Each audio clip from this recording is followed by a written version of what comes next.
Okay, how you doing, Congresswoman? What an interesting day in the House. Whew. Yes, and that clip really just took me back, and it kind of reminds me of the Shane Gillis skits where he's like, we're never going to see another Donald Trump debate again. Those were the best debates. Like, he just gets up there and says, "You're ugly," and everybody's like, "Wait, you could do that?" Yeah, it was a totally different. It was an animal, and you could see why he's won the White House now twice. Maybe you'd argue 3 times. President Trump. I would. President Trump is somebody, however, who is going to win the Epstein vote. I mean, now he's in favor of it. Give me an update on the Epstein vote in the House today, Congresswoman. Sure.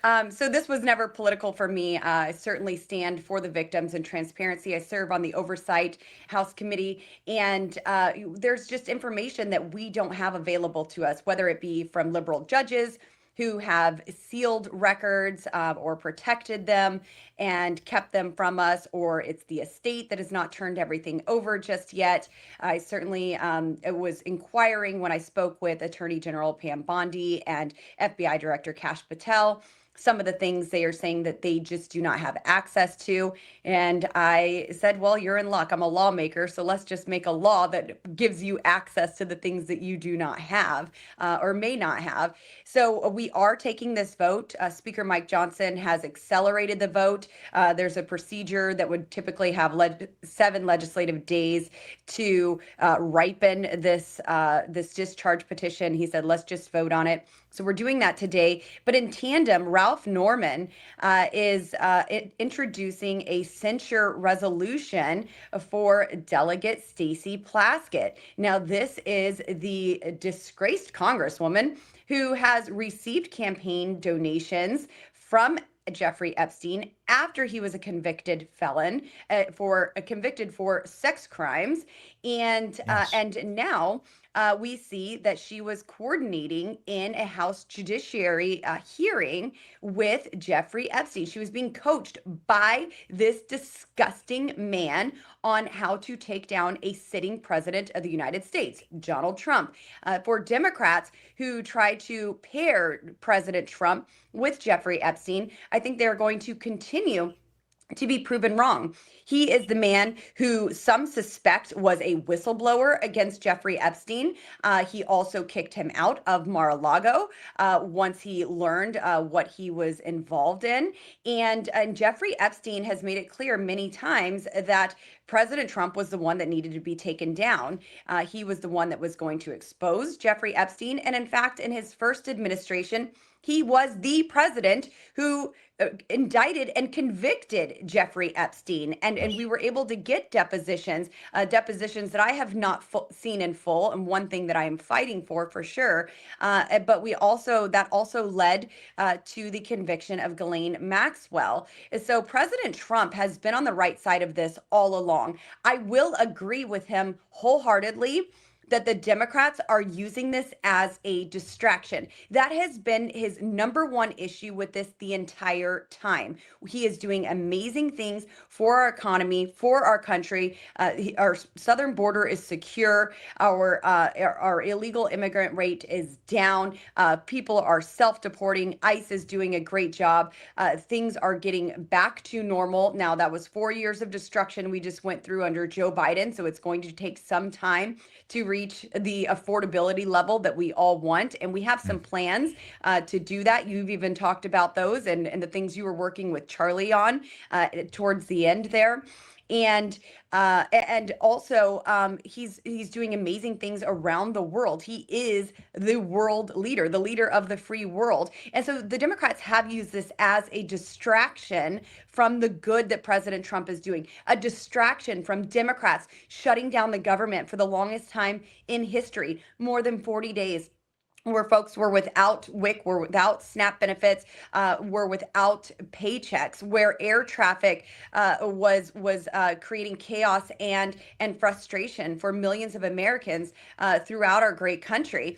And so I agree with him wholeheartedly. This is a distraction for them to use, but it is going to backfire even leader, Hakeem Jeffries, I have seen this man live on full spin cycle.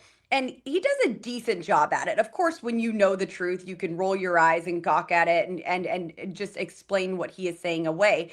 But even when the press is asking him about Stacey Plaskett, about her being coached by a pedophile, a convicted felon, he's like, yeah, well, I guess, we're just going to do what we said we would do. And these predators are going to have to be held accountable. He doesn't have anything to defend her. He says, look at her own statement. I haven't even spoke to her about it. So this is all going to continue to backfire. We are going to have the vote on Jeffrey Epstein and releasing those files in the House, and also a censure resolution because, Benny, this woman sits on the House Intelligence Committee. This is absurd. You certainly couldn't receive a clearance if you had a background like that and associations like that to have the level that she does. She has a higher level of clearance than I do, sitting on the Intelligence Committee, and she needs to be removed from there. Yeah, I mean, there's a lot of follow-up questions to this, but the most important one, I guess, is if you are seen to be in operations of a pedophile, and that's what's happening here. A pedophile is running a member of Congress, probably many members of Congress, frankly. But like, let's just say the provable case is Stacey Plaskett, beyond a shadow of a doubt, and of all places to prove it, the Washington Post. Wow. I mean, geez. Okay. So we all agree, right? Left, right, and center. We all agree. What should happen? What a censure vote is like, what should actually happen to Stacey Plaskett? Should she be criminally investigated? I absolutely believe she needs to be investigated. The DOJ needs to open a full-fledged investigation into her immediately. And a censure resolution, sure, that is a slap on the wrist. Many use it as a way to raise more money. I don't know if the estate would be donating to her from Jeffrey Epstein here. But really what I want to see from the censure resolution is a removal from those committee assignments. Now, I believe, like I've stood up for colleagues in the past who Democrats wanted to remove from committee. And I said, it's the American people sent them here to represent them, and removing them from a committee removes that representation. But this is a special committee. This is the Intelligence Committee with a special clearance. And I don't think that anyone like that has any business serving on a committee of that level. So I think there needs to be something done there. And absolutely, the DOJ needs to open an investigation into her and the connection that she had with Jeffrey Epstein. This was after he was convicted. This was in 2019. President Trump was the president. They were going after all of these Russia hoax and trying to prove him to be some guilty man, and even later used that testimony to try to charge him as he was a candidate for president again. So this goes very, very deep, and I don't think she's the only one that we are going to find connections like this with Jeffrey Epstein. Again, President Trump has been right about everything. Jeffrey Epstein was friends with Democrats. This is their problem. And when he says this is a hoax, he means this is a distraction from what we are doing. He is not implicated in this. And it is the Democrats who have been friends with him. Now, will we find some Republican names? Sure, maybe. I don't know. Roast them. Let's go. I mean, I'm not holding back on anybody. Benny, I've never been afraid to call out even my own party. So I'm not afraid of what's in there. President Trump says he's not afraid. Let's have the vote and let's get the truth out. Yeah, I mean, you're also starting to see some major allusions to a name that has stayed mysteriously away from Jeffrey Epstein, which would be Barack Obama. You're starting to see Obama's lawyer, White House counsel, Catherine Rumler. She's all over these documents. Talking about her boss and how she needs to contact her boss on this or that. You can see it in the actual black and white in the emails. What is going to be the fallout for a Bill Clinton or a Barack Obama here, who seem to be far more in collusion and coordination with Jeffrey Epstein than President Trump? I mean, yes, President Trump's name appears in here. Why does his name appear? Because they were trying to sabotage him. Because he was working with Michael Wolff and members of Congress to try and destroy Donald Trump. This is what Epstein was doing. This was the op, actually. When you say a hoax, this is the actual hoax. The hoax is that Jeffrey Epstein was being used to take the kneecaps out of Trump.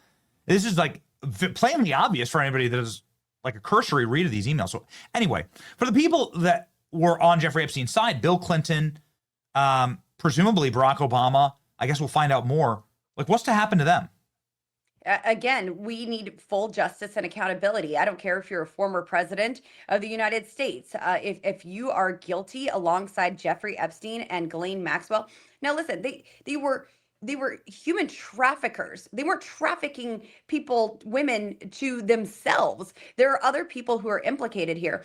And if you were guilty alongside of Jeffrey Epstein and Ghislaine Maxwell, then you deserve the same amount of justice as they've received. I would prefer not a minimum security prison, but there's certainly steps that we need to take to really regain trust with the American people. The American people are sick and tired of Congress just having hearings where a member gets to speak for 5 minutes and may or may not get an answer to a question, and things may be eluded or it's under investigation and you can't get the information you really need. They want true accountability.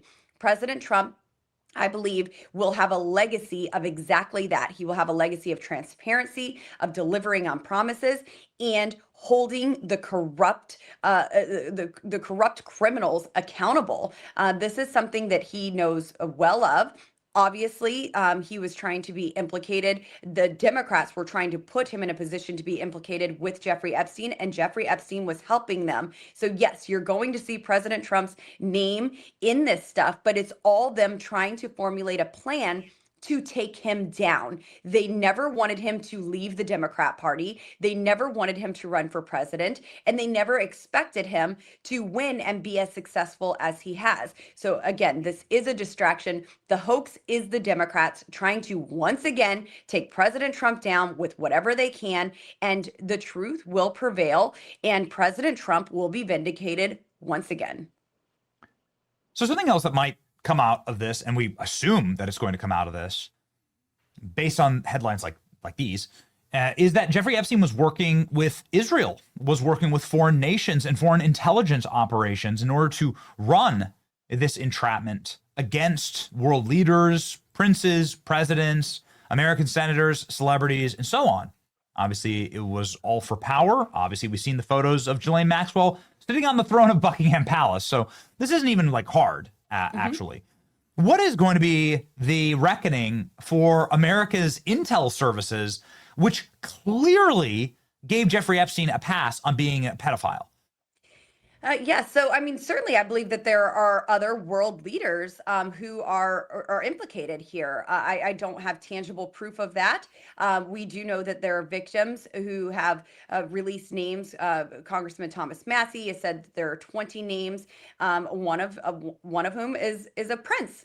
And so, we can make our own assumptions there until actual information comes out and this is released. But I do believe that there are going to be global impacts from this. And if he was working with Israel, fine, hold them accountable as well. As a Christian, I'm not loyal to any other government or any government at all. I'm loyal to Jesus. Right. And, he's never said for me to bend a knee to the Israeli government. I think it's interesting. You had Ted Cruz on talking about him. Well, he wasn't on, but you were discussing Ted Cruz. And, it is concerning when someone runs a campaign and makes statements saying that they will promote another country and be their strongest ally and defender above America. Now, that's not me saying that I don't support Israelis. Their right to defend themselves and be a sovereign nation. They are our ally. But it is concerning when that is a priority for someone who is especially running for president of the United States. Now, President Trump has been the most Israel friendly president there has ever been, and he's done amazing things for them, but also he's doing great things around the world and for our country. So with the global impacts that we see from this, we're going to have to adjust to those fallouts, and maybe that means in policy as well, but we'll see when everything finally is revealed. Yeah, it just seems like an obvious operation in order to entrap American politicians and very powerful people in this country. And it was run perhaps in collusion with our intelligence agencies, but certainly with the permission of foreign governments. I was told Epstein belonged to intelligence, says Alex Acosta, and to leave it alone. This is the man who could have put Jeffrey Epstein away for the rest of his life. If Alex Acosta had been able to charge Jeffrey Epstein in 2006 and 2007 with all of the available crimes, he would have faced 400 years in prison. But instead, he faced just a few months, and he was able to get weekend passes. He never got put in handcuffs even. And Alex Acosta is saying that intelligence told him to back off. Well, I mean, that begs the question then, Congresswoman, like, who's the real bad guys here? Clearly, it's like Jeffrey Epstein's a horrible person who's a monster, but the real bad guys are those who didn't put that monster away. You know, we have systems in this country that say, okay, you're a monster, you're a demon, you're a devil. We're going to make sure that you don't harm innocent Americans. And our intelligence agencies didn't do that, and perhaps, or even worse, protected Jeffrey Epstein, funded Jeffrey Epstein, or allowed for Jeffrey Epstein to continue operating as he did for a decade and more after his original pedophilia conviction, after he became a sex predator. Why the hell did that happen? I feel like that becomes then the next obvious question. Yes. So was he an intelligence asset? Was he a person of interest there with the CIA?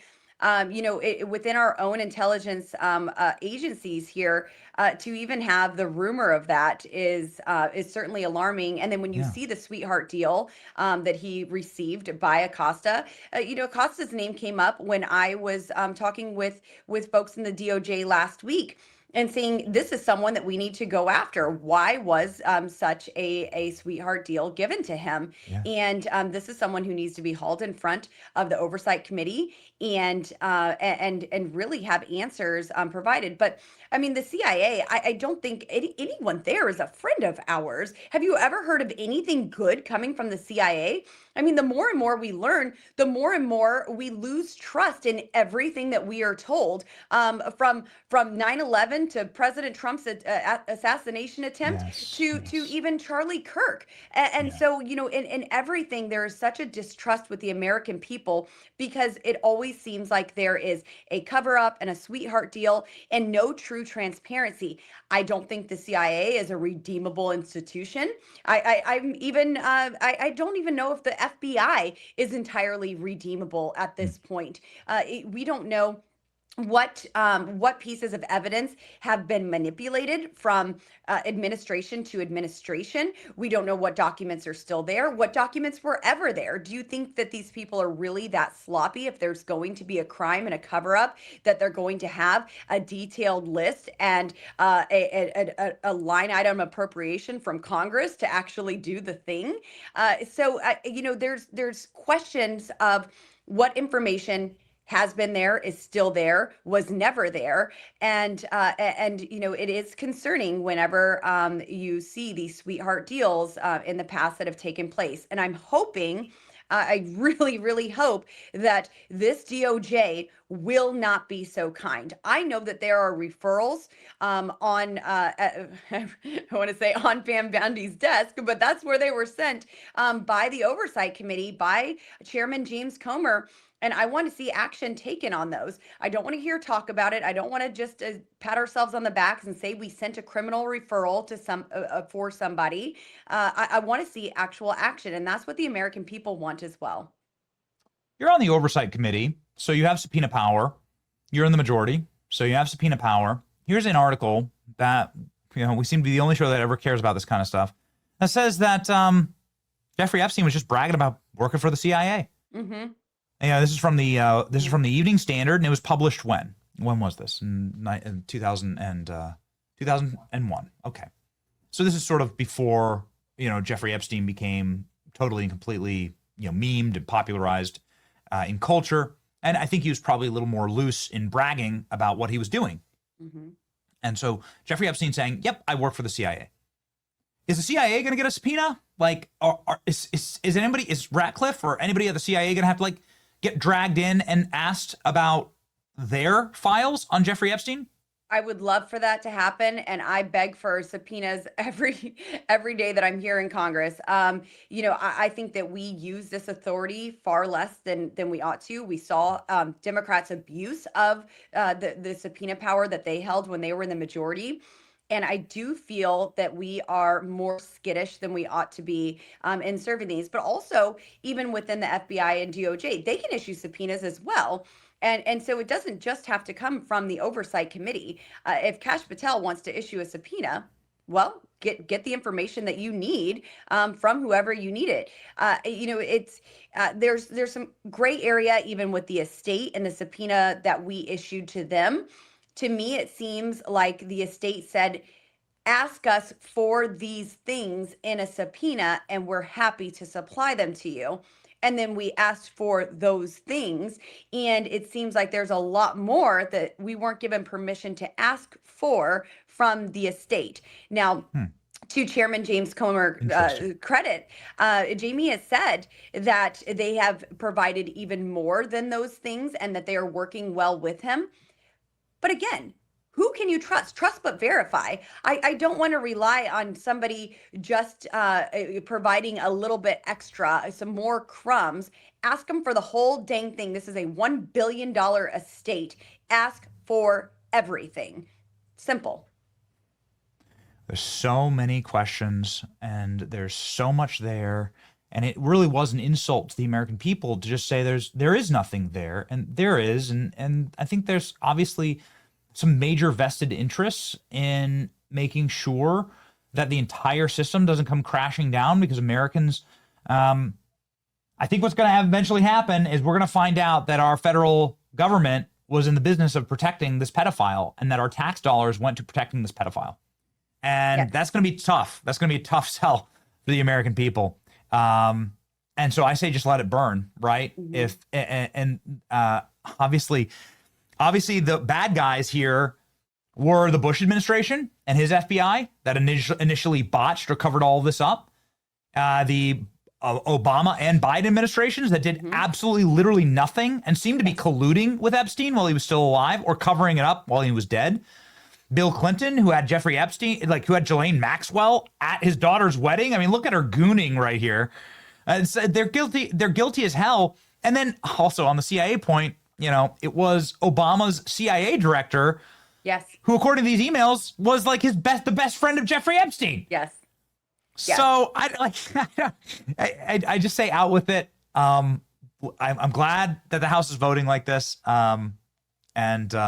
Yeah, I mean, sunlight's the best disinfectant, right? Absolutely. And, I don't even think this is the only scandal that we need to be looking into this aggressively. Again, President Trump says that this is a distraction from the good things that have been going on and the work that we are trying to do. We still we have a short-term CR right now. We have to get through appropriations so we don't have another shutdown.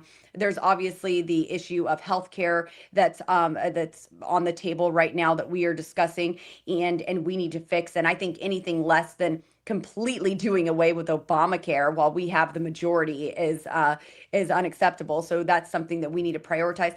But this just starts to raise other questions in my mind too. I've read Franktown. What happened with those boys there? Who was involved there? Is this another Epstein? And there's things that we may never know the answers to. But is it because they have these deep political ties, and we aren't supposed to know? So this is one step in getting full transparency. And at the same time, we need to walk and chew gum and deliver on the other promises that we all made during our campaigns that got President Trump elected with a massive mandate from the people. And we have to deliver on that, or we don't deserve the majority in the midterm if we just sit on our hands. Yeah, well, waiting till the last minute on these kind of things is really tough, but I guess we'll see what happens. Congresswoman Boebert, you should follow her. She's got 5 million subscribers right here on X.